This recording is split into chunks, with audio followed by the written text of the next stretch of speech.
langue, maintenant c'est l'arabe qui a pris la place. C'est pourquoi c'est une langue qui disparaît. Jésus travaille en araméen. Il prêche en araméen. Mais lorsque le Saint-Esprit vient sur les apôtres et qu'il faut écrire l'évangile. Merci d'avoir encore une fois choisi ma chaîne YouTube.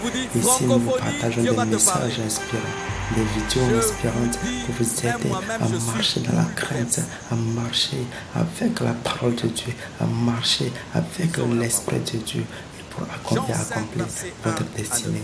Et soyez sobres et écoutez bien ce message pour vous édifier. Shalom. Or, à Jérusalem, près de la porte des brebis, il y avait une piscine qui s'appelle en hébreu Bethesda et qui a 5 portiques. Sous ces portiques étaient couchés en grand nombre des malades, des aveugles, des boiteux, des paralytiques qui attendaient le mouvement de l'eau. Car un ange descendait de temps en temps dans la piscine et agitait l'eau. Et celui qui y descendait le premier après que l'eau avait été agitée était guéri, quelle que fût sa maladie. Là se trouvait un homme malade depuis 38 ans. Jésus l'ayant vu coucher et sachant qu'il était malade depuis longtemps lui dit « Veux-tu être guéri ?» Le malade lui répondit « Seigneur, je n'ai personne pour me jeter dans la piscine quand l'eau est agitée. Et pendant que j'y vais, un autre descend avant moi. Lève-toi, lui dit Jésus, prends ton lit et marche. » Aussitôt, cet homme fut guéri, il prit son lit et marcha. Prenez place, s'il vous plaît. Nous connaissons tous cette histoire. Pour être guéri, il fallait tomber dans la piscine lorsque l'ange agitait l'eau. Ainsi, c'était le plus rapide qui était guéri. Ceux qui étaient lents n'étaient pas guéris. Et il y avait un homme qui était là depuis 38 ans qui n'était pas guéri. Lorsque Jésus-Christ arrive, il veut corriger la chose. Plus de guérison par l'ange, c'était une guérison à sec. Mais cet homme était encore dans l'ancien système de faire. Il pensait que Dieu était toujours dans le système de l'ange, alors que le système avait changé. Il attendait qu'un ange tombe dans l'eau, alors qu'il y avait le maître de l'ange qui était en dehors de l'eau. Il attendait être guéri en se mouillant, alors que Jésus pouvait le guérir sans eau. Et il dit, je n'ai personne pour me jeter. C'était un homme qui ne savait pas bâtir des relations. Comment tu peux faire 38 ans à côté d'une piscine et personne n'a compassion de toi? Il ne savait pas gérer ses relations. Mais Jésus-Christ eut compassion de lui, il est devenu sa relation. Lorsque tu n'as personne, Jésus-Christ est ton ami principal. Il est ton frère principal. Il est ton tout. Il n'avait personne, mais il y avait Jésus. Quand il n'y a personne, il y a Jésus. Quand il n'y a personne, je dis, il y a Jésus. Quand tu n'as personne, il y a Jésus. Lorsque personne ne peut t'aider, il y a Jésus. Lorsque personne ne peut te sauver, il y a Jésus. Il est le chemin, la vérité et la vie. Il est le sauveur de l'humanité. Alléluia. Et là, maintenant, il pense que Jésus-Christ va le jeter dans l'eau. Mais Jésus-Christ le guérit sans eau et lui dit, prends ton lit. Prends ton lit. C'est le lit qui le portait. Il lui demande de porter ce qu'il le portait. Et lorsque l'homme est guéri, qu'est-ce qu'il fait? Il transporte ce qu'il le transportait. J'aimerais annoncer à quelqu'un bientôt, tu vas transporter ce qui te transportait. Tu vas aider ceux qui t'aidaient. Tu vas bénir ceux qui te bénissaient. Tu vas enseigner ceux qui t'enseignaient. Tu vas prendre soin de ceux qui prenaient soin de toi. Bientôt tu vas prendre ton lit et tu vas marcher.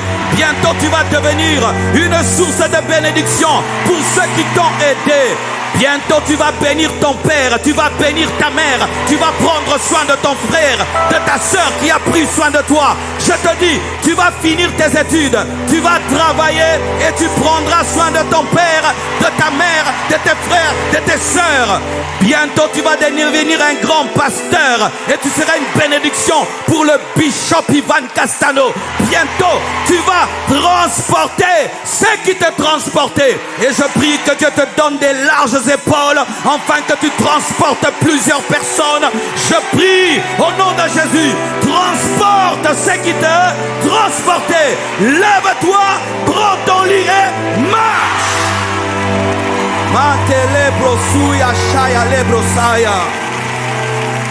Mais il est impossible de se lever sans être guéri. Il est impossible de transporter sans être guéri. Il est impossible de conquérir, de marcher sans être guéri. Et l'une des guérisons aujourd'hui, nous devons être guéris du complexe d'infériorité. Car le complexe d'infériorité est une maladie. Se trouver toujours petit, ce n'est pas un signe d'humilité. C'est nier ce que Dieu fait dans ta vie. Quand Dieu t'appelle vaillant héros, tu es vaillant héros. Quand l'Éternel dit que tu es une belle créature, tu es une belle créature.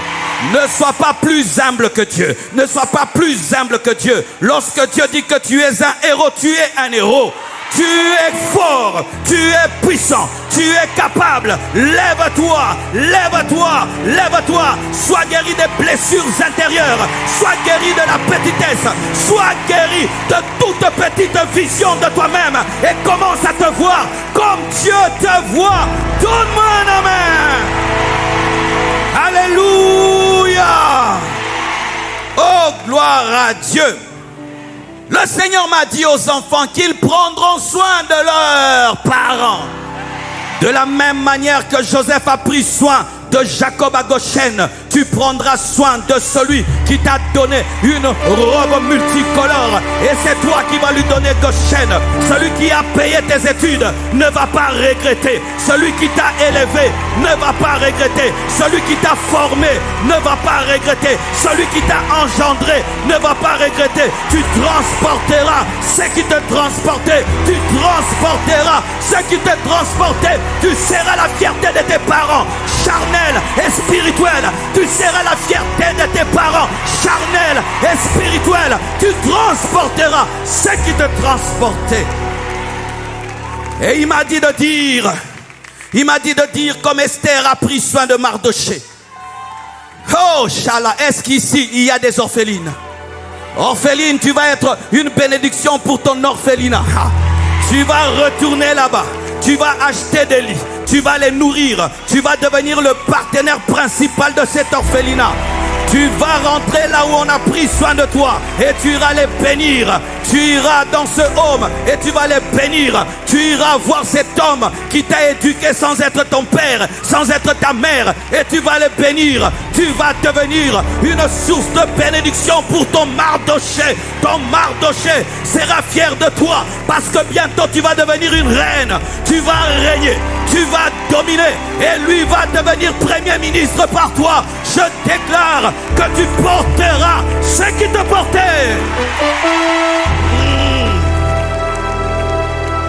L'Afrique va évangéliser l'Occident, l'Asie et l'Amérique.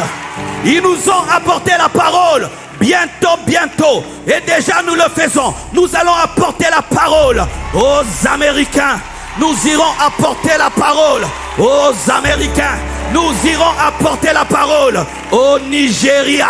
Nous irons apporter la parole au Ghana. Nous irons apporter la parole à ceux qui nous ont apporté la parole. Nous irons enseigner à ceux qui nous ont enseigné. Car c'est le temps de transporter ce qui nous transportait. J'ai reçu ça comme une prophétie, mes frères. Les derniers seront les premiers. Et les premiers seront les derniers. Francophonie, il est temps qu'on aille enseigner aux anglophones. Il est temps qu'on aille prêcher aux anglophones. Il est temps qu'on puisse évangéliser l'anglophonie. Il est temps qu'on leur dise, vous avez des méga churches mais vous n'ouvrez pas assez d'églises.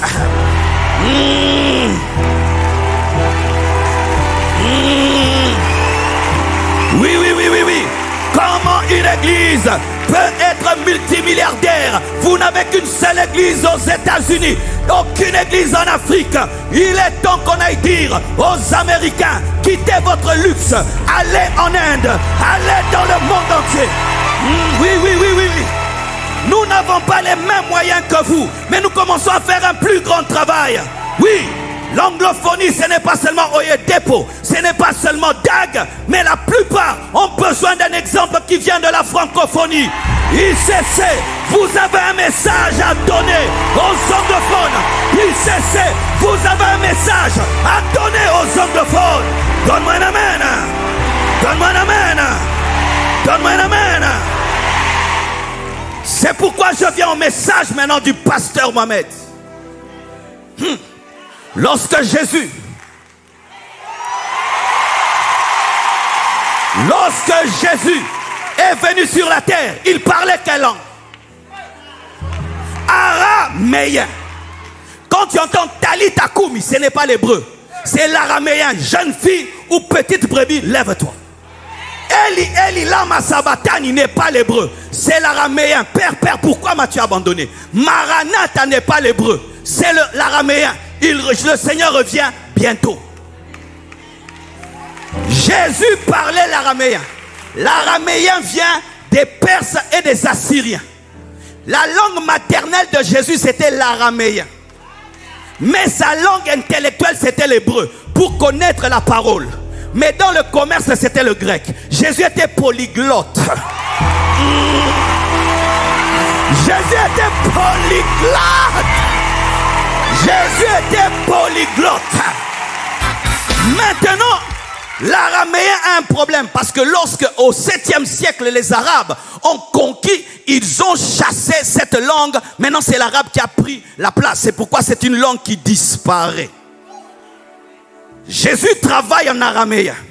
Il prêche en araméen. Mais lorsque le Saint-Esprit vient sur les apôtres et qu'il faut écrire l'évangile, écrire les épîtres, le Nouveau Testament n'a pas été écrit en araméen. La sagesse du serpent. Le Nouveau Testament a été écrit en grec.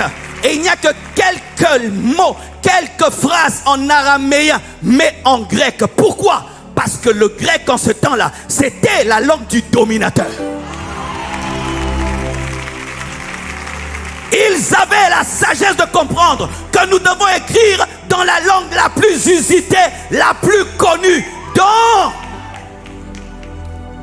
Hey, donne-moi l'amen. Dans la langue la plus stratégique. Et j'ai fait des études en notre temps. L'araméen c'est quoi? L'hébreu c'est quoi? Le grec c'est quoi? L'araméen pour moi c'est le lingala. Mais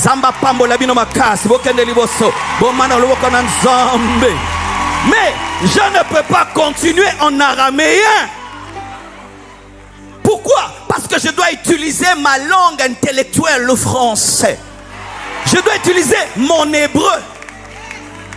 Mais je n'ai pas encore mon grec. Le grec c'est quoi? God bless you so much. God give you power. God give you fire. God love you so much. Give me amen. Give me amen. Il est temps qu'on parle le grec. Il est temps qu'on parle le grec. Il est temps qu'on parle le grec. Il est temps qu'on parle le grec. Il est temps qu'on prêche en anglais. Il est temps qu'on prêche en anglais. Il est temps qu'on prêche en anglais.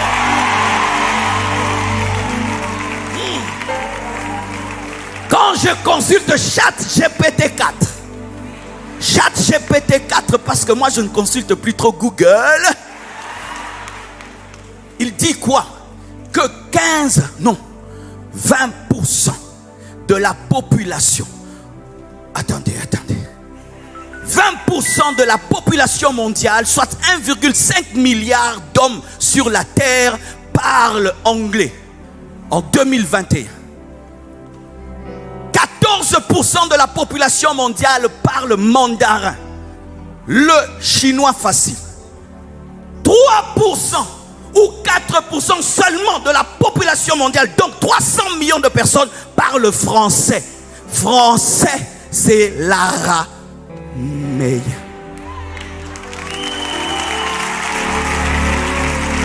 Si nous voulons réellement gagner les extrémités de la terre, nous devons parler la langue qui touche les extrémités de la terre. Et ce n'est pas le français. Et ce n'est pas le français. Il y a un problème avec les langues. Les langues suivent la domination économique et politique.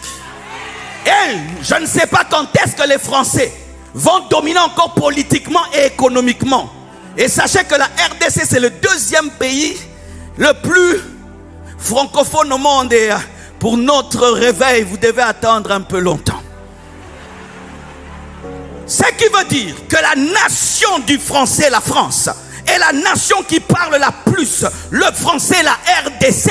Je ne vois pas dans 20 ans, 30 ans, une explosion au niveau États-Unis. Qu'est-ce que cela veut dire? Le français va commencer à disparaître. 4%, et puis 3%, 2%. Oui, si on veut t'engager, on te dit tu dois parler anglais, tu seras obligé.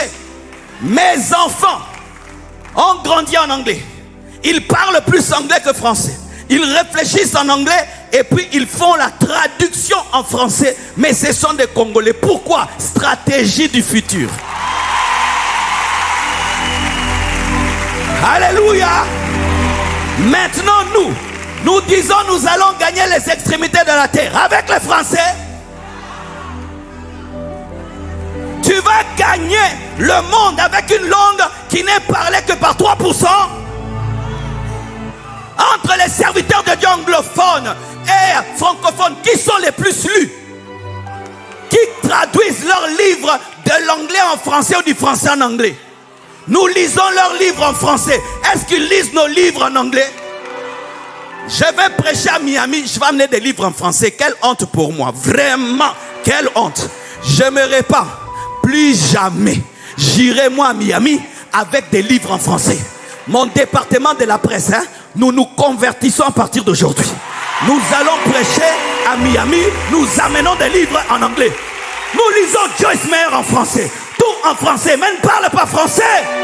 Même Joyce Meyer prêche en français, plus que moi. Il y a quelqu'un qui double sa voix pour toucher les 3%. Mais nous ne doublons pas nos voix en anglais pour toucher les autres. Alors qu'il y a une intelligence artificielle maintenant qui peut cloner ta voix. J'allais faire la démonstration mais il n'y a pas de temps. On a fait ça avec ma voix. C'est moi mais je parle anglais. Ça m'a fait parler le français, l'anglais et ça m'a fait parler l'allemand. Mais c'est ma voix. On clone ta voix et tu parles. Nous devons créer des chaînes YouTube en anglais. Des Facebook en anglais. Et vous qui parlez anglais, qui parle déjà anglais? Vous allez voir, est-ce que vous publiez sur internet en anglais? Est-ce que vous prêchez en anglais? Non, français, araméen, araméen. Si tu parles français, tu dis, le Seigneur vous aime. Mais en anglais aussi, God love you so much. Ça te permet d'avoir un impact double. Nous, hey, tu ne peux pas impacter un peuple si tu ne parles pas le langage du peuple. Regardez, nous invitons les anglophones dans nos conférences. Est-ce qu'ils nous invitent dans leurs conférences? Vous savez pourquoi? Parce que nous les francophones, on comprend que quelqu'un prêche en anglais et puis on t'interprète en français. Mais l'anglais n'aime pas les interprètes. C'est pourquoi, en rentrant à la maison, je vais étudier l'anglais. Mon défi, dans 2 ans, maximum, je dois prêcher au moins 45 minutes en anglais. Le jour que le pasteur Grégory va m'inviter et qu'il me demande où est ton interprète, je dis dedans. Pasteur Grégory, je vais venir bientôt prêcher à Tabernacle de Gloire in English. Yeah! Mes frères et sœurs, imaginez ce que je dis là. Ce que je dis là, si c'était en anglais, quel... Ah, que rebosaya! Je prie que Dieu te donne l'intelligence. Je prie que Dieu te télécharge la langue. Que Dieu te donne l'intelligence. Que Dieu te donne cette capacité. Cette semaine, je vais rencontrer T.D. Jakes, mais je ne serai pas causé avec lui. Alors que pendant des années, je l'écoutais prêcher. C'est lui qui a influencé mon style dans la prédication. Mais on va se rencontrer, ce sera good morning, good morning. Quel retard! Allez étudier l'anglais. Mettons nos cultes en anglais sur internet, comme fait déjà le pasteur Mohamed. Mettons cela. Enseigne-moi, mettez cela en anglais. Mettez l'anglais. Mettez l'anglais. Arrêtons de ne voir que la francophonie. Nous ne sommes pas nombreux. C'est le 4% du monde. Pasteur Mathieu a dit quelque chose ici qui m'a choqué. Il a dit, vous les francophones, vous venez puiser l'eau avec des gobelets. Quelle insulte.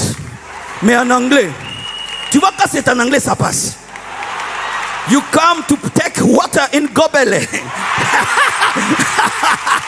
Ah, Seigneur, délivre-nous. Seigneur, délivre-nous. Seigneur, délivre-nous. Plus jamais de gobelets. Nous allons venir avec des tanks, avec des citernes. Nous allons même irriguer l'eau. Nous devons parler anglais. Hey, je suis invité l'année prochaine en Corée du Sud. Par une église coréenne, pas congolaise. Des Coréens. Une grande église comme celle-ci. Je voulais reposer la question. Vous m'avez entendu où? Maintenant, j'irai prêcher en Corée avec un interprète. Voyez ça. Papa, imagine, tu es chez Dag. Tu ne parles pas français. Tu leur parles dans leur propre langue. Il y aura plus de puissance. Pourquoi? L'interprète, il prend un peu. Moi, j'ai prié 5 heures du temps. Lui, il prie 1 heure du temps. Quand je parle, c'est lui qui leur prêche, pas moi. Parce qu'ils ne m'entendent pas, ils l'entendent de lui. Il y a des interprètes qui t'éteignent. Mais il faut que tu le dises toi-même. Alléluia. Aïe, imagine-moi en train de prêcher. Non? Imagine seulement ça. Frère, je vais m'y mettre. Mettez la Bible en anglais maintenant. Écoutez-la. Écoutez des prédications en anglais mais sans interprète. Il y a un mystère. Quand tu es dans la présence de Dieu, une intelligence divine t'est donnée. À force d'écouter, tu vas comprendre. Et puis commence à causer. Si tu as des enfants qui parlent anglais, dis plus jamais de français dans cette maison. Plus jamais de français. Vous me parlez en anglais. Moi j'ai remarqué mes enfants causent en anglais avec leurs amis. Avec moi ils ne parlent pas, ils ont pitié de moi. Si je commence, ils disent papa arrête. Pas d'arrêter, c'est moi qui paye les études. Tu parles en anglais. Tu parles en anglais. I don't see you today. Tu étais où? In the living room. Francophonie. Francophonie. Voici le futur. Le monde anglophone. Vous pensez que Pasteur Ivan n'a pas quelque chose à leur dire? Il n'a pas quelque chose à leur dire? Il n'a pas quelque chose à leur dire? Il a beaucoup de choses à leur dire. Tu transporteras ce qui te transportait. Bientôt là où vous êtes allés, et aussi viendront voir ce que Dieu a fait au travers de vous. Les premiers seront les derniers seront les premiers. Pourquoi les Nigérians perses? Ils parlent la langue des dominateurs. Pourquoi les Ghanéens perses? Ils parlent la langue des dominateurs. Mais dans la francophonie, nous avons des grands enseignants. Nous avons des gens qui disent des choses. Et il y a un problème, c'est que Jésus revient bientôt. Et des fois, l'anglophonie ne prépare pas trop à l'enlèvement. Oui.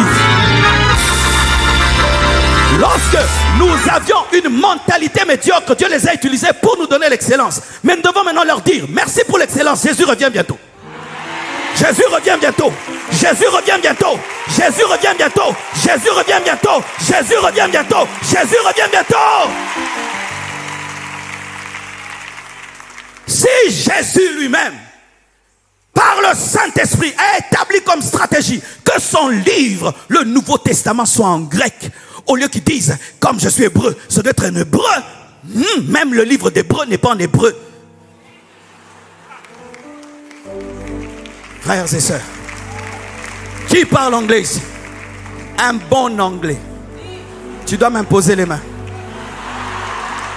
Parce que dans ce domaine, tu as ce dont j'ai besoin. Toi qui as toujours dit que je n'ai rien, regarde comment je t'envie. J'aimerais te couper la tête et la mettre dans ma tête. Tu as le grec de ce temps. Une de mes filles à l'église parlait lingala, français. Elle s'est donnée à parler anglais. Dernièrement, elle m'envoie une vidéo. Elle est à Dubaï, parmi les grands de ce monde. Elle est en train de parler du Congo en anglais. Tout le monde la regarde. Là où elle est allée, même moi son pasteur, même si je jeûne, je n'entrerai pas. Parce que là-bas, pour ouvrir, c'est la langue.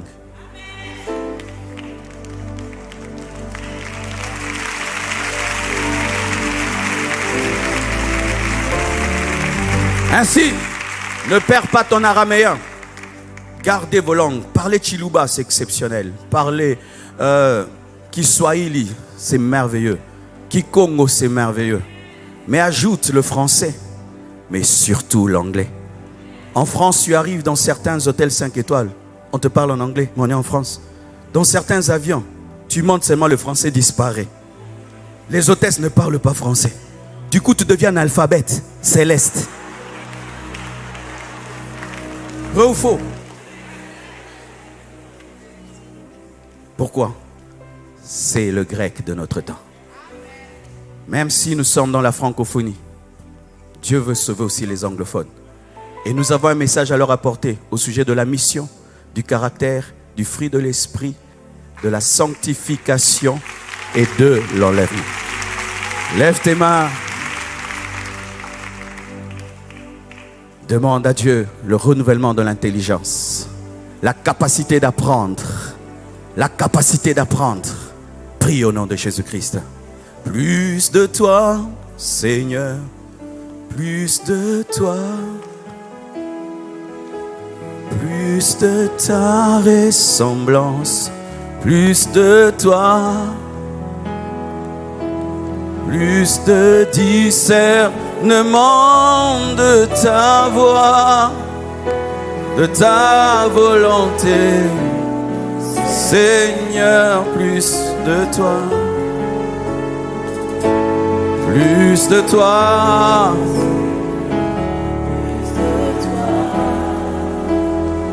vois des livres en anglais, vois un YouTube en anglais, vois un Twitter en anglais, vois-toi tenir des conférences en anglais, vois-toi en train de gagner les âmes en anglais. Vois-toi en train de percer dans le monde anglophone. Vois-toi en train de transporter ce qui te transportait. Plus de toi. Alléluia. Plus de ta ressemblance. Plus de toi. Plus de toi.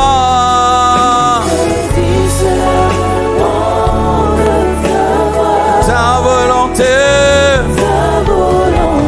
Seigneur, Seigneur, oh, plus de toi. Keria sauter les bras, baba. Plus de toi.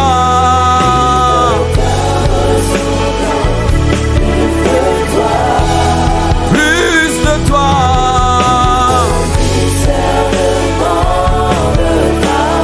Ta volonté.